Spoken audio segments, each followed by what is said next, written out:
Ay, kasi Ate Joy. Pinapatulog mo yung pusa mo? Grabe to kahapon yung pusa namin. Buti ano pa siya ngayon, oh. Maayos siya. Buhay pa. Nangisay daw yung kahapon, di ba, baby? Anong nangyari? Nangisay tapos? Nagugutom bata, binili na niya yung katpot, dami niya. Gusto niya. O, nagustuhan niya yung cat food? Kaya siya pagkaon na naglaro sa yata.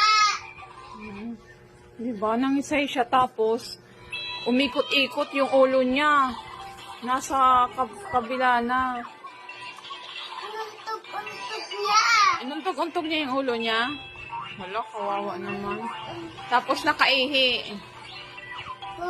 Wala kasi kami kahapon dito eh, kaya hindi namin alam. Si Ate JJ lang yung nandito kahapon.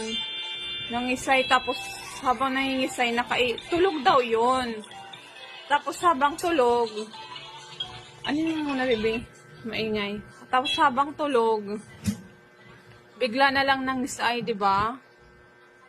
Tapos nakaihi na. Sumuka siya. Hilang. Nakaihi lang. Hello? Nakadalawa siya. Nakadalawa siya. Nung ganun.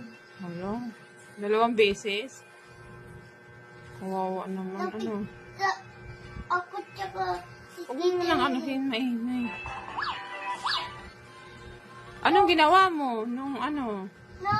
Nagulat ako, kaya nakumot kaming dalawa ni Tita Emily.